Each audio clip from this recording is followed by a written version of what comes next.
The continuous bounce wedge has two special design features. One, its light swing weight means you won't hit the ball too far. And two, its all-round sole means that if you fluff, you still get good distance.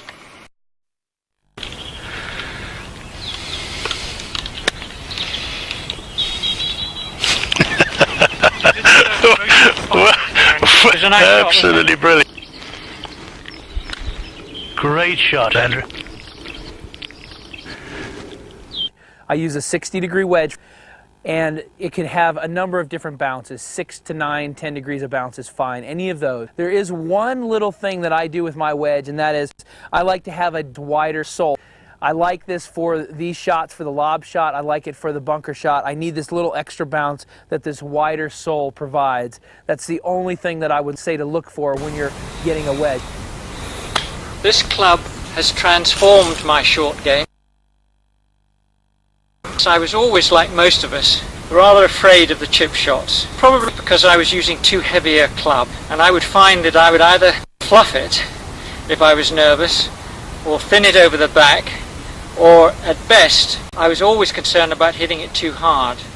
But the virtues of this club have changed all that, and the two virtues that I feel are vital are one, that it's very light, which means that I've got to hit it firmly to get it up to the hole. In fact, I only have one shot in mind, and that's I must get it up to the hole.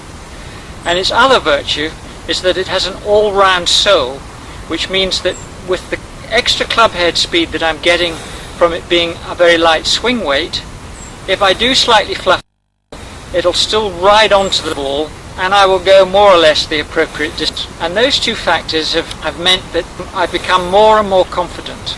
Until now, I never practiced the club, and I think I'm as good as anybody from 40 yards in, and I shall demonstrate that for you.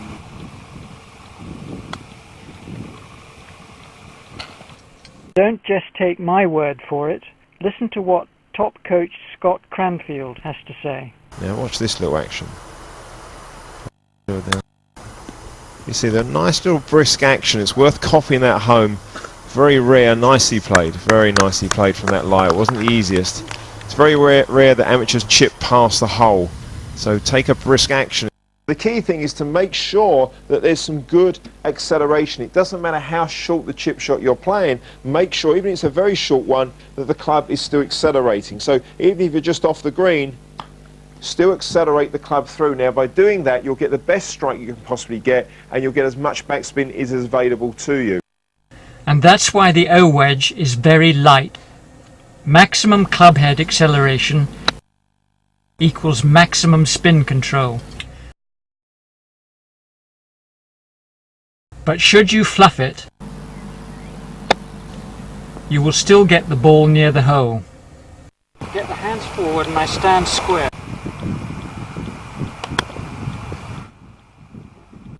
And that was a slight fluff. I didn't quite get the ball first.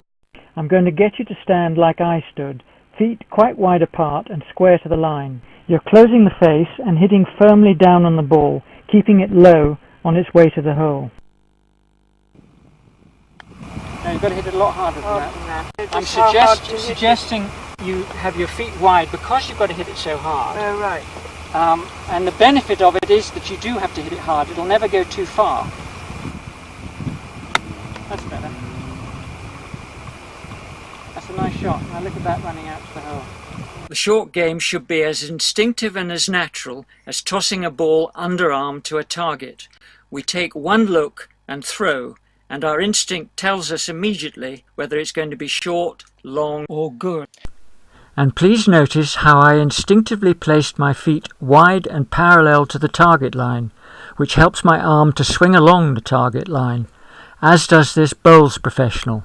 In this experiment, I asked 3 golfers to toss their ball to the hole.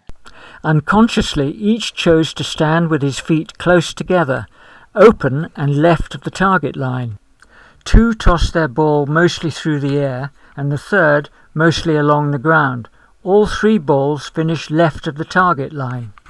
This is why I recommend you should stand with your feet wide and square to the target line. I don't know why Tiger and Tour pros stand with straight arms and their feet close together, pointing yards left to the target. To my eyes, this encourages the arms to swing back with no wrist hinge, and it has the look of swing and hope. And it is so easy to hit the ball left to where the feet are pointing. I think that, like Seve, we should have a wide square stance and bend our elbows to have our eyes and hands nearer to the ball.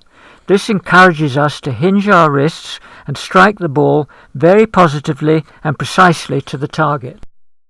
Our short game technique should be as instinctive as hitting a nail with a hammer. You open your wrists and close them, like a door hinge. If you swing the hammer back stiff-wristed, you have to use your body to go back much further in order to achieve the same hitting speed, and the risk of hitting your thumb is much greater.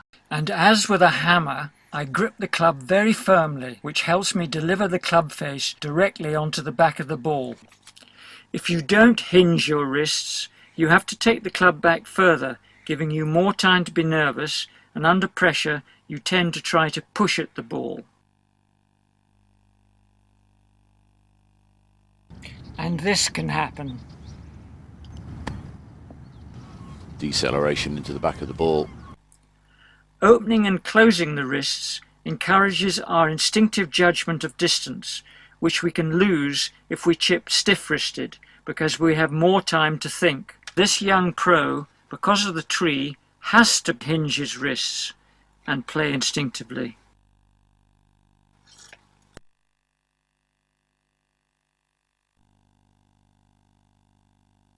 Like Bobby Jones, I first hinge open my wrists and then swing back my arms only a few inches for short chips, as do Seve Ballesteros, Phil Mickelson and Zach Johnson.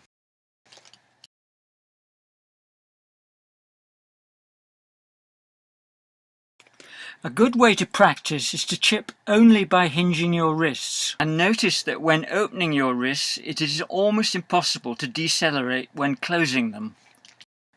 And try separating your hands to exaggerate the feeling.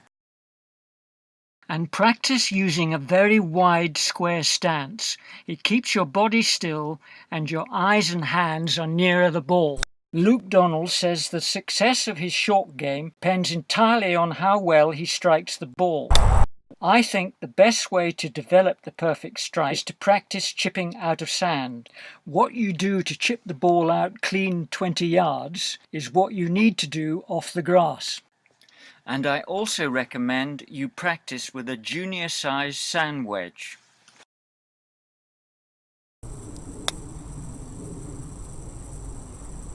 This is the new 60-degree lob version. For low checking chip shots with the 60 degree, you do not need to move your body any more than you do when tossing the ball underarm to the same target. For most shots where I don't want the ball to go too high and lose distance, I close the face so that the leading edge is into the ground.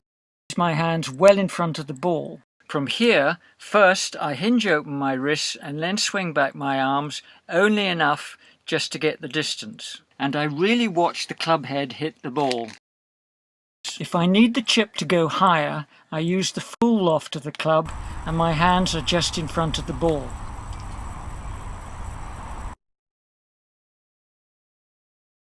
If I need to open the club face for a high lob, I stand open to the target.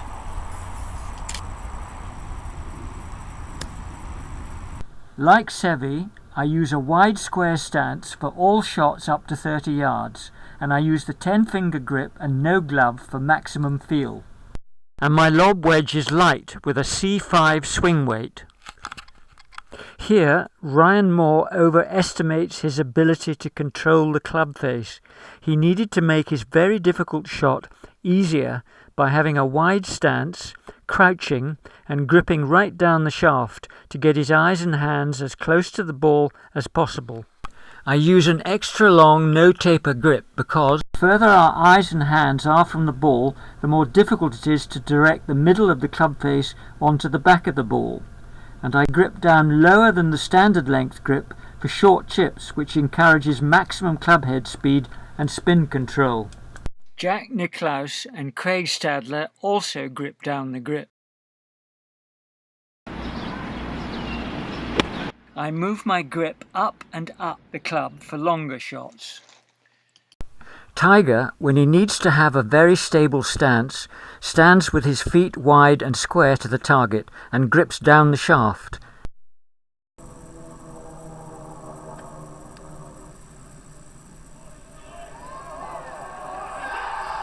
Martin Keimer with a wide square stance and gripping down the shaft. 15. Sit down. Get lucky. And Adam Scott.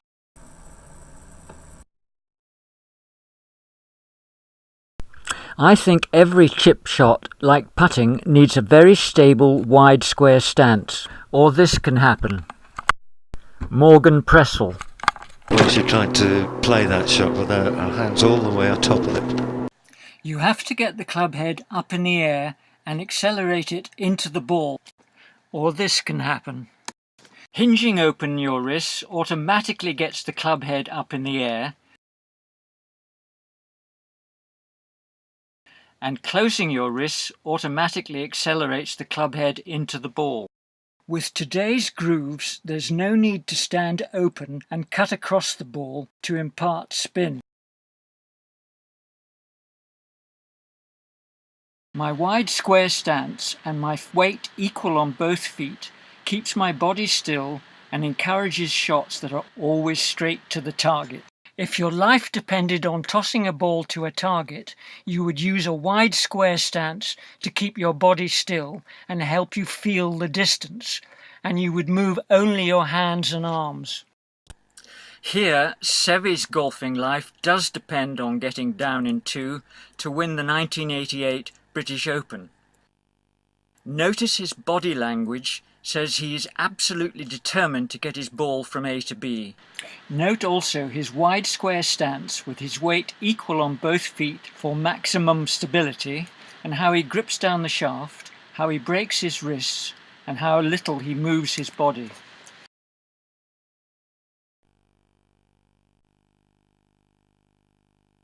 Compare Seve with one of the new generation of pros who sees the chip shot as a miniature version of the full swing. In fact, you can't tell whether he wants to hit it 10 yards or 100 yards. He turns his body through the shot. And Retief Hoosen in this sudden death South African playoff positions the ball well outside his right foot so as to guarantee he hits the ball first. But that's not what happened.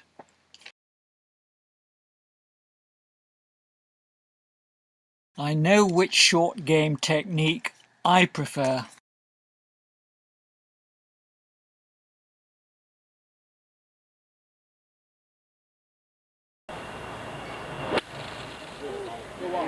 This is a pretty good shot. Vintage Phil.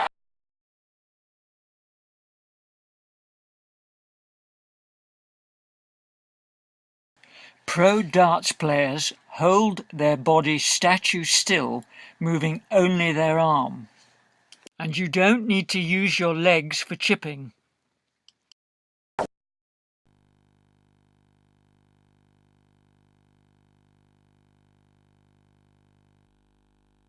Very difficult shot here for Stewart Cink. That's that mound I was talking about, Bruce, that he has to pitch it up on top of. As I said, a new part of his game. He's playing these shots completely different. He plays them just like Olazabal does now. Shorter backswing, more acceleration through, square stance. Can he put enough spin on it is the key. He landed it perfect. And that's about as good as he could have done from there. Remember, the lighter the club, the harder you hit the ball, and the more backspin control you generate.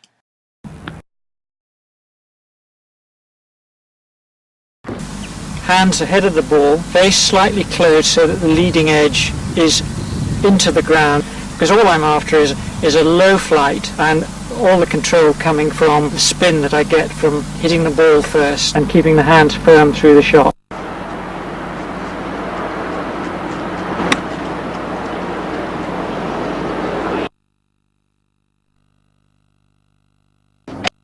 In chipping, there is only one effective way to chip. you should break your wrist early and hold it going through. And the way to hold it is to accelerate your hands into the finish. Oh, super looking shot. Will it go in? Oh, what a cracking chip. Andrew plays a wonderful variety of shots with one of his most lofted clubs by just adjusting the ball position, his hand position, the way the blade keeps in line with the... It's quite remarkable. 4 points. Stand wide to be solid. Feet in the sand to prevent you from sinking and slipping. Thirdly, cock the wrists early on the backswing. Don't go back with stiff wrists.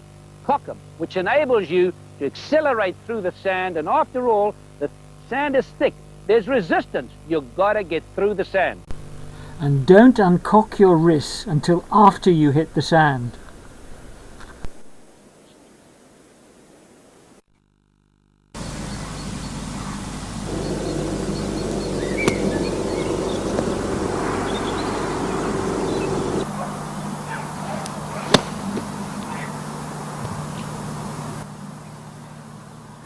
O-wedge is particularly good for the 40-yard bunker shot where you want to pick the ball out clean.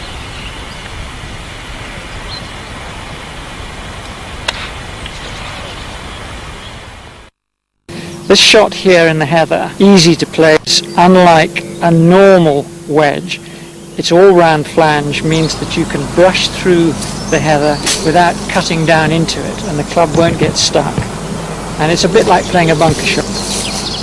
And O-wedge is also the best club when all you can do is hack out of the rough, because its O-shape, its round shape, means that there are no sharp edges to snag in the heather or long grass. And it's very reassuring to know you can't hit it very far. Unlike what happens here with Paul Casey and his conventional club.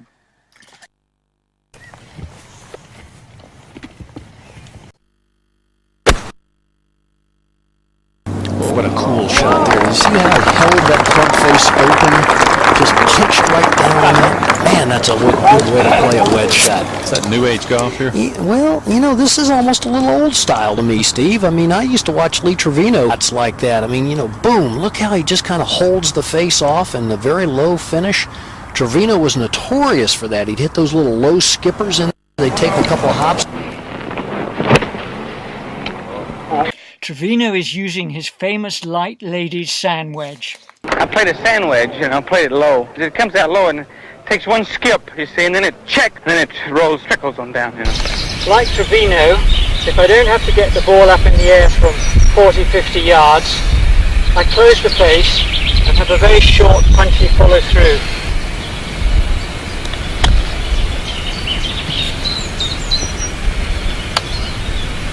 When I play a full shot, I use the towel under the arms technique like Phil Mickelson. I try to keep my upper arms attached to my chest throughout the shot. Go Thabo.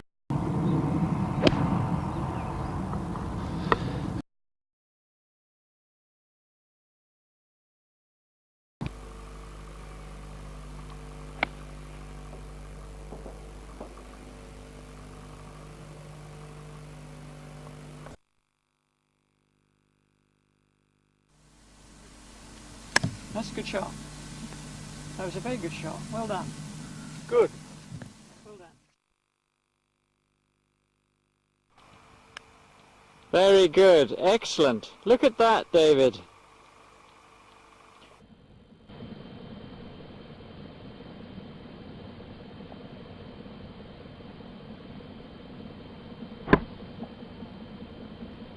Lovely shot. Now, how does that feel? A lot nicer than playing with my one. Really? Yeah. So you prefer the O-wedge to your club?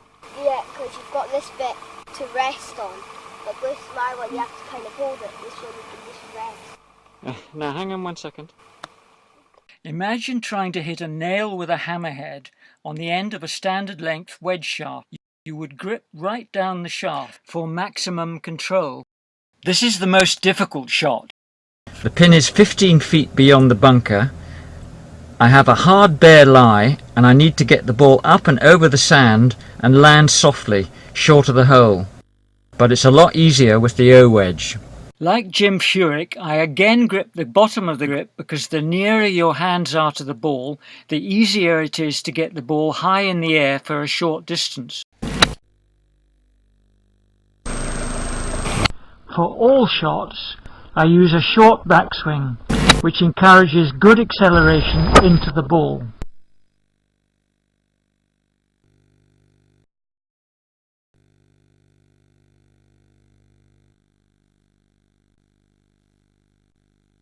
And that's what the bounce on your sand wedge will do. It won't allow that club to stick. Stabbed that, you know, hit beautifully down on it, got the ball first, and the club bounces out of the turf. It's that low shot that every amateur player wants to be able to play. Arm shot, holding the club face square.